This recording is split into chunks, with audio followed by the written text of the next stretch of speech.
Alright everybody, this 1942 coin that you're looking at right now sold for $199,750. In this video, we are going over some pretty crazy coins that sold online for a ton of money, and you don't want to miss any of them because they are selling for tons and tons of money. Let's hop right into it, guys, with this first coin from 1942. It is a D-mint marked coin, meaning that it was struck at the Denver Mint, guys, okay? These coins can come struck at the Philadelphia, San Francisco, or the Denver Mint, and depending on when your coin and where your coin was produced can dictate its value. This one got graded at a mint state 67 grade. That's 3 points away from the perfect grade of 70. It was graded by PCGS and it sold for $660. Wow. Look at this 1942 25-cent Washington quarter coin. Very beautiful colors going on with this coin. It was graded by PCGS at a mint state 67 plus, and the first thing you're going to notice about this coin is that crazy coloration going on that you see a lot of blue and red going on. That is called toning or oxidation, which happens when the air will react with the metals in the coin, causing a discolored look like this. Now, toning can either increase or decrease the value of the coin, and it all really comes down to the eye appeal and what a collector really wants. There are some collectors that don't care whatsoever when it comes to toned coins like this. On the other hand, I know collectors that only collect toned coins, and they will go crazy over these coins, pay a ton of money to get them into their collection. It is a very beautiful and fascinating small little niche of the community we have here when it comes to toned coins, but there's a lot of value to be had. Understand that toned coins only really matter on mint state condition coins like this one. If you have a really beat up low graded coin, there's a good chance that it's not going to increase the value of the coin. So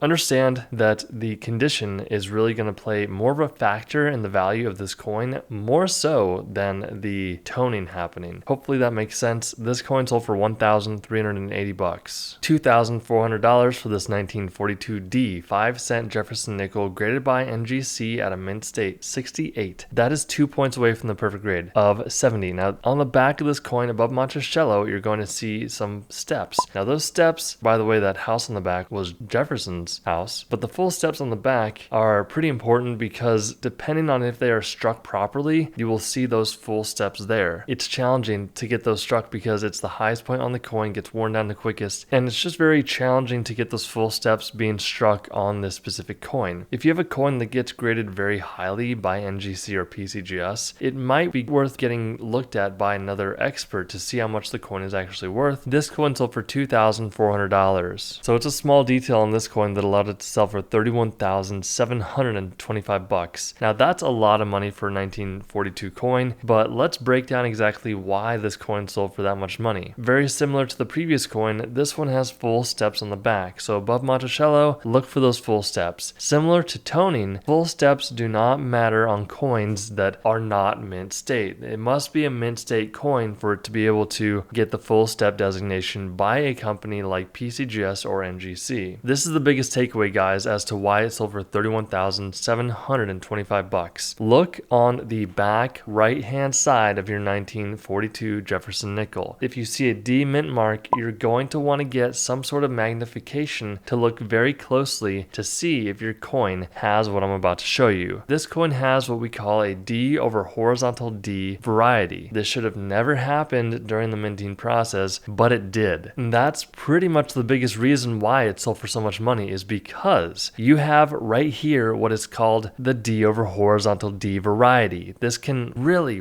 dramatically increase the value of your coin in combination with a high graded coin is what's really going to impact the value here. So look very closely at your coin, see if it has the D over horizontal D variety, because this coin sold for nearly 32 grand. Here's a 1942 S 1 cent coin graded by NGC at a mint state 68. That is 2 points away from 70, which is the perfect grade. This coin sold for $3,360 because it is a San Francisco minted coin that graded very highly by NGC, and that's why it sold for $3,360. Wow, this is a very beautiful Washington quarter from 1942. You can see a little bit of toning going on with this coin. You've got the rainbow hue, but it's very gentle, very subtle, nothing overly obnoxious. This coin sold sold for $16,800. This one got graded by PCGS at a proof 69. So 69 is 1 point away from the perfect grade of 70. This one's also a proof coin. Now we'll go very quickly into what a proof coin is, but essentially proof coins are produced in a manner that is different than mint state coins. You have to understand that when the mint is producing all of these coins, they need to get done very quickly. They are done by machines at a high velocity, and these coins typically will have some sort of mint damage on them. This is completely normal, it's completely fine, but for those specialty coins they want to produce for collectors or for specimen examples for high-level executives or special people, they will produce proof coins. Now, proof coins are done one by one by mint employees. They are hand done. They are not done by any sort of automated machinery. These are done one by one, and there are typically no mistakes when it comes to these coins. Do keep in mind, mistakes will happen. We are human, we do make mistakes, but it is much less likely because these are being looked at with high scrutiny levels. And the thing is, you're going to be asking me, old money prices, James, how do I know if I have a proof coin? Well, you're in luck. We're going to show you right here the difference between a proof coin and a non-proof coin. Proof coins are going to have a shiny, lustrous backdrop or field of the specific coin. It's almost going to look like a mirror. So look out for that if you have a proof coin, especially from 1942 that's in good condition, because this example sold for $16,800. Speaking of proof coins, look at this shiny proof coin that sold for $17,625. Whoever had these 1942 proof coins and got them graded very highly was really in for a good time because they sold for a ton of money. This one got graded by NGC at a proof 67. That is 3 points away from the perfect grade of 70. This coin sold for $17,625. Here we have it, $199,750 for this Lincoln cent coin. So this is a proof coin, but you're going to notice that the coloration looks very, very strange. That's a good thing. You should be aware of that because this example was struck on an aluminum piece of metal. This is what we call an experimental coin. So back in the day, to keep a long story short, they were experimenting on different types of material to see how coins would hold up in circulation, what it would look like. They were pretty much just experimenting with different types of metals. This coin was an experimental coin. It should have never gone out into public. Nobody should technically own this coin, but it got out into an auction and it sold for just under $200,000. This is a genuine 10-cent coin. It's a mercury dime is what we call it. This one is very special. If you have a mercury dime from 1942, look very closely at that date. The last digit on that date will say 1942, but that 2 is going to look like it has a 1 in it. That is because this is a 1942/1 10-cent mercury dime graded by PCGS at a mint state 66, and it sold for $102,000. Now, if you enjoyed this video, do not miss out on our completely free coin and currency ebook down below. We hope you enjoyed the video, and we will see you in the next one.